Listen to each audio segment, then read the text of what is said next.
तो फिल्म की शुरुआत एक क्लास से होती है जहाँ सब कुछ बिल्कुल नॉर्मल लग रहा था। यूको जो कि क्लास की टीचर है वो सभी बच्चों को दूध देती है और बच्चे जल्दी से वो मुफ्त का दूध पी जाते हैं, सिवाय कुछ शरारती लड़कों के जिन्होंने दूध जमीन पर गिरा दिया था। मगर यूको को बिल्कुल परवाह नहीं थी क्योंकि वो तो सिर्फ दो ही स्टूडेंट से बदला लेना चाहती थी जो क्लास में थे।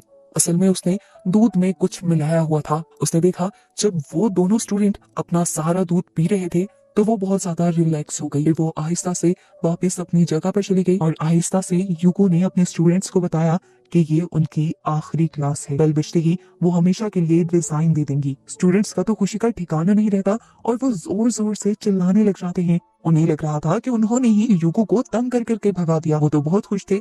यूको भी उदास नहीं थी। इस सारे रिएक्शन के बारे में उसे पहले से ही पता था। अब वो आगे बढ़कर क्लास का दरवाजा बंद कर देती है ताकि इनका शोर दूसरी क्लासेस को तंग ना करे। लेकिन असल वजह ये नहीं थी दरवाजा बंद करने की। असल वजह थी अब जो वो बच्चों से कहना चाह रही थी वो नहीं चाहती थी कि बाहर का कोई इंसान ये बात सुन ले। उन्होंने बोर्ड पर बड़ा सा लिखा फेट यानी किस्मत। चौक की आवाज इतनी ज्यादा थी कि पूरी क्लास एकदम से चौक की आवाज सुनकर चुप हो गई। यूको अब स्टेज से उतरी और उसने अपना आखिरी सबक देना शुरू किया। वो सबको बताती है कि मैं आज आप लोगों को बताऊंगी कि जिंदगी का मकसद क्या होता है। ये कॉन्सेप्ट समझाने के लिए वो अपनी जिंदगी की कहानी सुनाना शुरू करती है और बताती है कि जब मेरी शादी हुई तो थोड़े ही अरसे बाद मुझे पता चला कि मेरे हस्बैंड मुझे चीट कर रहे थे और इसी वजह से उन्हें एड्स हो चुका था। जिस टाइम यूको को ये बात पता चली तब वो प्रेग्नेंट हो चुकी थी। शादी तो इस वजह से टूट गई लेकिन यूको ने फिर भी अपनी बेटी को जन्म दिया। जैसे ही उसके ये लफ्ज खत्म हुए यूको के सबसे पास बैठी लड़की ने फौरन अपनी सांसें रोक ली। उसे डर था कि कहीं HIV वायरस हवा से ही उस तक न आ जाए। पीछे बैठी हुई लड़की तो उसे बुरा भला कहने लगी और उसने कहा कि टीचर और उनकी बेटी को फौरन स्कूल से बाहर निकल जाना चाहिए। तब यूको ने उन्हें समझाया कि HIV हवा से नहीं फैलता, यहाँ तक कि नॉर्मल हाथ मिलाने से भी बीमारी लगने का कोई खतरा नहीं होता। वो बताती है कि मेरी भी किस्मत अच्छी थी, मैं खुद भी एड्स से बच गई और इस तरह मेरी बेटी भी एड्स का शिकार नहीं हुई। बस ये सुनकर तो स्टूडेंट्स सुकून का सांस लेते हैं, पर यूको अगले पल जो बात कहती है उससे सबके होश उड़ जाते हैं। वो बताती है कि मेरी बेटी कुछ महीने पहले मर चुकी थी मगर उसकी मौत की वजह एड्स नहीं थी, वो स्कूल के बंद पड़े स्विमिंग पूल में डूब गई थी। वो बताती हैं कि पुलिस इन्वेस्टिगेशन भी हुई। पुलिस को भी यही लगा कि मौत स्विमिंग पूल में डूबने की वजह से हुई है, मगर उस सब के बावजूद भी मैं जानती हूँ कि मेरी बेटी का मर्डर हुआ है और मुझे अपनी बेटी के मर्डर्स के बारे में भी पता है। वो भी इसी क्लास में बैठे हुए हैं। उन दोनों ने मिलकर ये गुनाह किया है, मेरी बेटी को मारा है। पर मैं अभी आप लोगों को उनका नाम नहीं बताऊंगी। फिलहाल हम उन्हें स्टूडेंट A और B का नाम देते हैं ताकि स्टोरी तो कंप्लीट हो जाए। चलो अच्छा, फिर मैं बताती हूँ कि मेरी बेटी मरी कैसे थी। कुछ महीने पहले मैं अपनी बेटी के साथ शॉपिंग कर रही थी। मेरी बेटी मॉल में एक बनी वॉलट को देखकर रुक गई। उसे वो बहुत ज्यादा पसंद आ गया था और वो जिद करने लगी कि मुझे ये खरीदना है। लेकिन क्योंकि मैंने अभी पिछले ही महीने बिल्स पे किए थे तो मेरे पास इतने पैसे नहीं थे। मैंने अपनी बेटी को समझाना शुरू किया कि मैं आपको ये नहीं लेकर दे सकती, हम नेक्स्ट मंथ लेंगे। अब इत्तेफाक से वो स्टूडेंट A उसे मॉल में अपनी मॉम के साथ आया हुआ था। उसने ये बात सुन ली। अगले दिन स्टूडेंट A ने बिल्कुल वैसा ही पर्स खरीदा और यूको की बेटी को जाकर दे दिया। स्टूडेंट B भी उसके साथ था। अब B ने मेरी बेटी से ये झूठ बोला कि ये वॉलेट उसके लिए मैंने खरीदा है। अब मेरी बेटी छोटी सी थी, मासूम थी, बेचारी ने खुशी से वो पर्स ले भी लिया। लेकिन जैसे ही उसने पर्स पकड़ा तो उसे जोर से बिजली का झटका लगा क्योंकि वो पर्स इलेक्ट्रिक्यूटेड था। उसके अंदर एक ऐसी डिवाइस लगाई गई थी जो दूसरे को बिजली का झटका दे सकती है। हालांकि वो झटका हल्का सा था, कोई इससे मर नहीं सकता था, लेकिन स्टूडेंट B बहुत ज्यादा डर गया था। उसे लगा कि वो बच्ची मर गई है। स्टूडेंट A ये बात जानता था कि बच्ची नहीं मरी। B को लग रहा था कि वो बच्ची मर गई और अब उसे ये भी डर था कि कहीं केस में उसका नाम ना आ जाए। पुलिस से और अपनी मॉम डैड की मार डांट से बचने के लिए उसने क्या किया कि मेरी बेटी को उठाया और पूल में फेंक दिया ताकि सबको लगे कि ये सिर्फ एक हादसा था। ये तो मानना पड़ेगा कि B ने प्लान बहुत अच्छा बनाया था। सच में पुलिस को उनके खिलाफ कोई सबूत नहीं मिले, लेकिन मुझे मिल गए क्योंकि मुझे पूल के पास से वो पर्स मिल गया और मुझे उस पर्स के अंदर से वो इलेक्ट्रिक्यूटेड डिवाइस भी मिल गई और उसी से तो मेरा शक पक्का हो गया क्योंकि इस इंसिडेंट से कुछ दिन पहले उन दोनों लड़कों ने इसी पर्स और इसी डिवाइस के जरिए मेरे साथ भी प्रैंक करने की कोशिश की थी। A ने बताया था कि ये उसकी बहुत ही खास इन्वेंशन है। उस लड़के ने अपनी इस इन्वेंशन को एंटी थेफ्ट वॉलेट का नाम दिया था और उसने बोला था कि अगर कोई चोर चोरी करने लगे और ये डिवाइस उनके पर्स के अंदर रखी हो तो कोई भी चोर चोरी नहीं कर पाएगा बल्कि करंट लगकर डरकर भाग जाएगा। A चाहता था कि उसकी ये इन्वेंशन साइंस एग्जीबिशन के लिए जाए, लेकिन मैंने उसे रोक दिया क्योंकि इसके अंदर करंट बहुत ज्यादा था, यानी वॉलेट के अंदर जो करंट का वोल्टेज था वो बहुत हाई था। अगर पर्स को पकड़ने वाले इंसान के हाथ गीले हों तो ये करंट और भी खतरनाक असर छोड़ सकता है। और सेफ्टी के लिए ही मैंने एक ही एप्लीकेशन रिजेक्ट कर दी, लेकिन मुझे ये नहीं पता था कि वो लड़का इतना ढीठ है कि मेरी एप्लीकेशन रिजेक्ट करने के बाद वो प्रिंसिपल के पास जाकर एप्लीकेशन साइन करवा लेगा। अब स्टूडेंट ए की किस्मत तो चेक करो, ना ही प्रिंसिपल ने ध्यान दिया और ना ही कंपटीशन में आए दूसरे लोगों और जजेस ने ध्यान दिया कि इस एक्सपेरिमेंट के नुकसानात बहुत हैं और सेफ्टी इसमें बिल्कुल भी नहीं है। और फिर स्टूडेंट ए कंपटीशन जीत भी गया। स्टूडेंट ए ने बेस्ट आइडिया अवार्ड भी जीत लिया। ए ने सोचा था कि उसकी इस इन्वेंशन की वजह से वो पूरी दुनिया में मशहूर हो जाएगा, मगर उसकी खबर सिर्फ पेपर के एक छोटे से कोने में छपी। उसने जब अखबार की हेडलाइंस पढ़ी तो वहां पर एक 13 साल की लड़की के बारे में खबर थी जिसने अपने पूरी फैमिली को मार दिया था। बेसिकली स्टूडेंट ए मशहूर होना चाहता था और इस खबर ने उसके दिमाग को पागल कर दिया। उसने देखा कि जितने भी वो साइंस में मदद कर ले उसे इतनी तरक्की नहीं मिल रही जितनी क्राइम करने वालों को तरक्की मिल रही है। दिमाग में पता नहीं वो क्या खिचड़ी बनाने लगा। पहले तो उसका कोई दोस्त नहीं था, फिर उसने स्टूडेंट बी को अपना दोस्त बना लिया। स्टूडेंट बी क्लास का सबसे अजीब लड़का था, ना पढ़ाई में आगे था, ना लोगों से बातचीत करता था और सबसे बड़ी बात कि डरपोक भी था। और उस पर भी बड़ी बात ये कि मैंने स्टूडेंट बी को एक दिन वीडियो गेम्स शॉप पर गेम्स खेलते हुए पकड़ लिया था। गेम्स वो खेल रहा था स्कूल बंक करके, इसीलिए मैंने उससे स्विमिंग पूल के आसपास की सफाई करवाई थी। उस दिन के बाद से आज तक स्टूडेंट बी मुझसे नफरत करता था। जब स्टूडेंट ए और बी कुछ वक्त साथ रहते हैं तो दोनों को पता चलता है कि दोनों ही मुझसे यानी टीचर यूको से नफरत करते हैं और दोनों ही अपना गुस्सा निकालने के लिए मेरी बेटी को शिकार बना लेते हैं। स्टूडेंट ए ने उस दिन जानबूझकर उस पर्स का वोल्टेज बढ़ाया था ताकि मेरी बेटी को जोर से झटका लगे। पूरी कहानी का पॉइंट ये है कि इसी क्लास में दो स्टूडेंट्स हैं, ए और बी, जिन्होंने मेरी बेटी को मारा है और मैं उनसे बदला लेना चाहती हूँ। मैं ये सारे काम लीगली करना चाहती थी, इसीलिए मैंने केस को रीओपन करवाया। लेकिन तभी मुझे एक बात पता चली कि जापान के लॉज के मुताबिक अगर मैं केस जीत भी जाऊं तो बच्चों को सजा नहीं होगी, क्योंकि बच्चों की उम्र 14 साल से कम है। उनकी तरबियत करने के लिए उन्हें एक रिफॉर्म स्कूल में तो भेज दिया जाएगा, लेकिन वहां से भी ये लोग जल्दी छूट जाएंगे। यूको उन दोनों स्टूडेंट्स की नेचर को अच्छी तरह जानती थी, इसीलिए उसे नहीं लगता था कि इन दोनों के लिए इतनी छोटी सी सजा काफी होनी चाहिए। यूको सबसे कहते हैं, देखो बच्चों, मैं तो हूँ एक टीचर, किताबें पढ़ाने के अलावा भी मेरी एक ड्यूटी है कि तुम्हें मैं अच्छा इंसान बनाऊं, तो इसी तरह इन्हें भी अच्छा इंसान बनाने का और सबक सिखाने का फिर बेड़ा मैंने खुद ही उठा लिया। इसीलिए मैंने कुछ नया प्लान किया। अपने हस्बैंड का HIV वाला ब्लड लेकर उन दोनों बच्चों के दूध में डाल दिया और मैंने देखा है कि उन दोनों बच्चों ने दूध का आखिरी कतरा तक पिया है। अब जल्द ही ये दोनों HIV का शिकार हो जाएंगे और इन्हें एड्स हो जाएगा। पूरी क्लास समझ गई थी कि मिस यू को किसकी बात कर रही थी। क्लास में इन्वेंशन करने वाला एक ही बच्चा था और उसका दोस्त भी सबको पता था। मैडम यू को अभी भी उनका नाम नहीं लेती और कहती है कि वो दोनों बच्चे याद से 3 महीने बाद अपना ब्लड टेस्ट करवा लेना। HIV वायरस को मैच्योर होने के लिए 2 से 12 महीने लगते हैं। तब तक उनके पास अपनी बुरी हरकतों को सोचने के लिए और उन बुरे कामों पर माफी मांगने के लिए बहुत वक्त होगा। यूको ये बात कहती ही है कि बेल बज जाती है और यूको की आखिरी क्लास खत्म हो जाती है। क्लास खत्म हो गई थी, लेकिन यूको के बदले की तो शुरुआत अब हुई थी।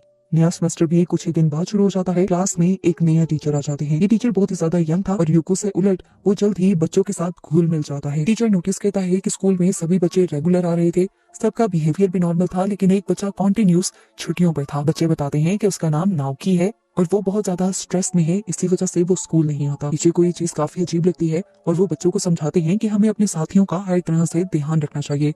इसीलिए वो सब बच्चों से प्रेयर के नोट लिखवाते हैं और नाओकी के घर चले जाते हैं। इन्होंने ये काम एक मर्तबा नहीं किया था। टीचर और क्लास के मॉनिटर अब हर हफ्ते नाओकी के घर जाने लगे थे ताकि उसके अंदर भी हौसला आए और वो स्कूल वापस आने लग जाए। हर मर्तबा वो नाओकी से मिलने की कोशिश करते थे, पर नाओकी की मॉम कुछ न कुछ कहकर उन्हें टाल देती थी। ना ही वो नाओकी को इनसे मिलने देती थी और ना ही खुद कुछ बताती थी कि उसके साथ क्या हुआ है। हम देखते हैं कि यूको की आखिरी क्लास के बाद वो बिल्कुल बदल चुका था। हमेशा वो अपने आप को कमरे में बंद करके रखता था। जिस चीज को वो छूता था उस चीज को वो 100 बार धोता था, लेकिन उस सब के बावजूद भी वो नहाता नहीं था। नाओकी को इस हाल में देखकर उसकी मॉम बहुत ज्यादा परेशान रहने लगी थी। उनसे अपना ये गंदा बेटा नहीं देखा जा रहा था, इसलिए एक दिन वो नाओकी को नींद की गोलियां दे देती है और उसके सोते ही वो उसके बाल काटती है, नाखून काटती है और उसे अच्छी तरह नहलाकर साफ सुथरे कपड़े पहना देती है। जैसे ही नाओकी नींद से उठता है तो जोर जोर से चिल्लाने लग जाता है। उसकी जिस्म की बदबू गायब हो चुकी थी, उसके बाल ठीक से कटे हुए थे, उसका कमरा बहुत ज्यादा साफ था। वो अब पागल होने लगा था। वो जोर जोर से चिल्लाता है, अपने कमरे की चीजें तोड़ देता है और नाओकी की मॉम को समझ नहीं आता कि वो ऐसा क्यों कर रहा है। अब नाओकी की मॉम को लगने लगा था कि जब जब उसके स्कूल से कोई भी टीचर या बच्चा घर आता है तब तब नाओकी के गुस्से के अटैक्स और भी ज्यादा बढ़ जाते हैं। इसलिए वो टीचर और हाई स्टूडेंट को अपने घर आने से मना कर देती है। लेकिन इस सब के बावजूद भी नाओकी की मॉम को जानना था कि आखिर वो इन नोट्स से इतना डरता क्यों है। वो सारे नोट्स को अपने सामने रखती हैं और ये देखकर हैरान हो जाती हैं कि सभी नोट्स के पहले पहले वर्ड्स को मिलाने पर ये बनता था द मर्डरर डाई, कि कातिल मर जाए। ये सब क्या था? नाओकी की मॉम को जब कुछ भी समझ नहीं आता तो वो भागकर अपने बेटे के पास जाती है सच्चाई जानने के लिए। नाओकी इस मर्तबा अपनी मॉम से कुछ नहीं छुपाता और यूको की बेटी के मर्डर का सारा वाकया उसे बता देता है। वो ये भी कन्फेस करता है कि जैसे ही मैंने यूको की बेटी को उठाया था पूल में फेंकने के लिए, तभी उसे होश आ गया था। मुझे भी ये बात पता चल गई थी कि वो जिंदा है, पर मुझे डर था कि वो लड़की मेरे बारे में सबको बता देगी, इसीलिए मैंने उसे पूल में फेंक दिया और उस लड़की का मर्डर मैंने ही किया है। मुझे लगता था कि अगर मैं ऐसा नहीं करूंगा तो मेरा एक दोस्त भी मुझे डरपोक समझेगा। मैं सिर्फ अपने आप को कूल दिखाना चाहता था और इसीलिए मैंने सब किया। उसकी मॉम सच्चाई सुनकर इस तरह हो गई थी जैसे आसमान उनके सर पर टूट गया हो।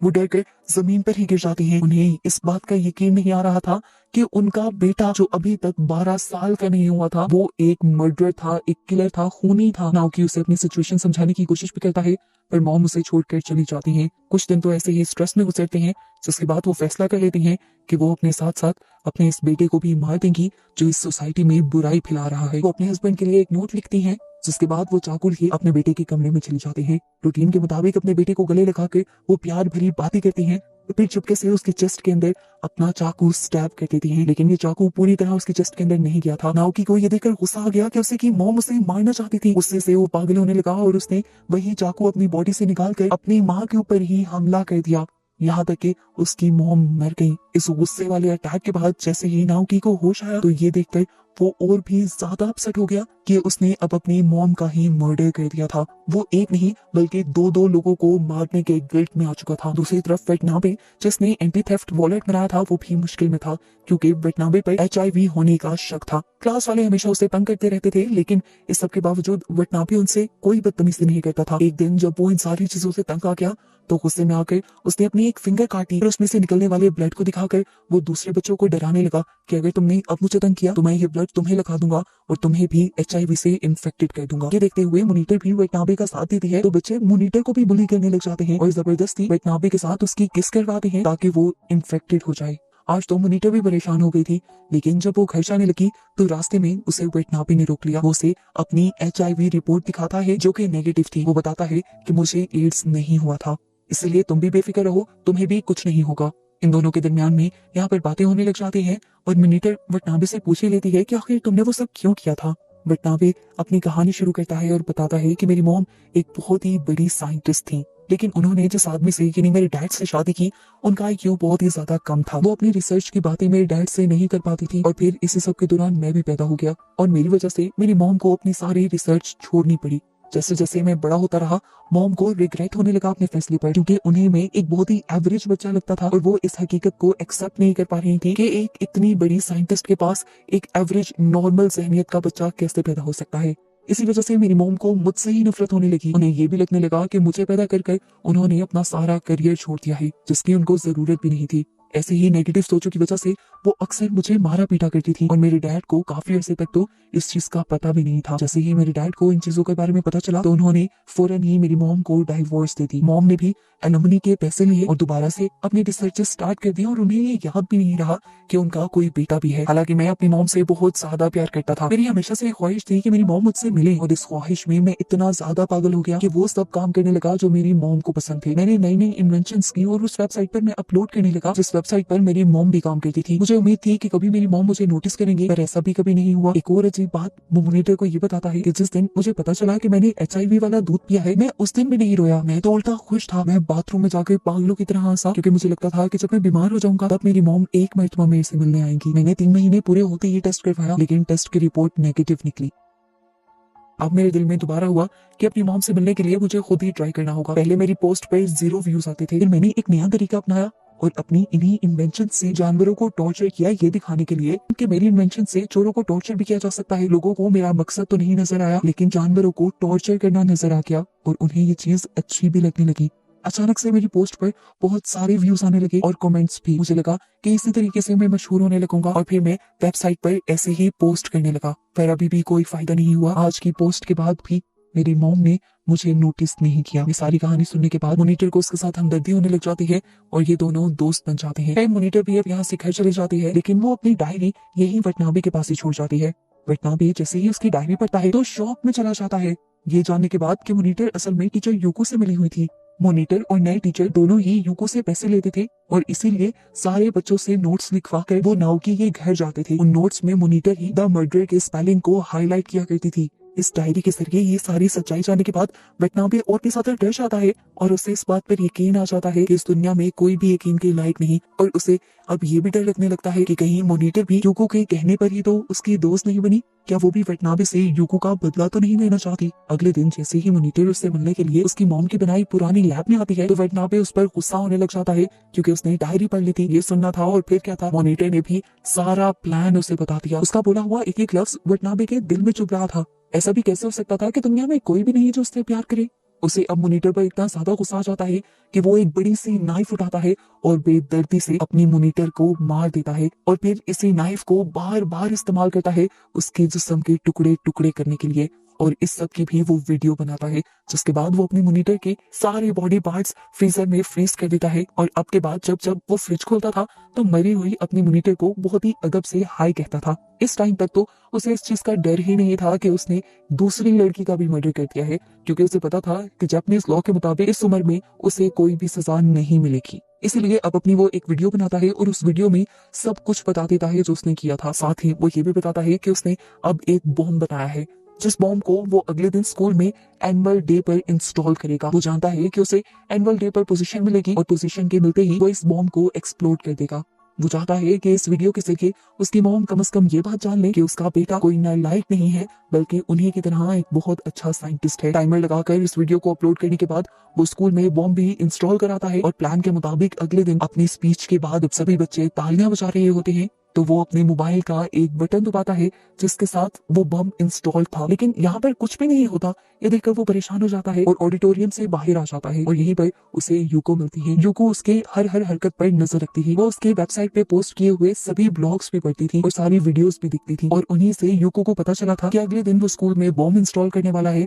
इसीलिए यूको ने पहले ही बम को डिस्पोज ऑफ कर दिया था और सारे बच्चों की जान बचा ली थी। अब यूको वटनाबे से कहती है, तुम ये सब इसीलिए कर रहे हो ना कि तुम्हें तुम्हारी मॉम की टेंशन मिल जाए, लेकिन तुम्हारी मॉम तो तुम्हारा नाम भी नहीं सुनना चाहती। आज सुबह ही गई थी मैं उनसे मिलने के लिए, मैंने उन्हें एक गिफ्ट भी दिया और कहा कि ये तुमने भेजा है, लेकिन उन्होंने खोल कर भी नहीं देखा। और अब जैसे ही तुमने ये बॉम्ब का बटन दबाया ना, ये वहाँ तुम्हारी मॉम के ऑफिस में एक्सप्लोड हो गया है। अगर तुम्हारी मॉम तुम्हें चाहती और उस गिफ्ट को खोल कर देख लेती तो उन्हें पता चल जाता है कि इसमें बॉम्ब है, लेकिन तुमसे की गई नफरत ने उन्हें मार दिया और यहाँ तुम्हारी हरकतों ने तुमसे वो सब छीन लिया जो तुम लाइफ में चाहते थे और अब तुम पूरी जिंदगी इसी अजियत के साथ जिंदा रहोगे। यूको की ये सारी बातें वटनाबे का सर फाड़ रही थी, उसके नाक से खून निकलने लगा था और वो अब सारे बच्चों के दरमियान में बैठा जोर जोर से चिल्लाने लगा था। इस तरह से उसे अजियत देकर यूको का भी बदला पूरा हो गया था, इसीलिए वो वहां से चली जाती है और इसी सब के साथ ये मूवी यहाँ खत्म हो जाती है।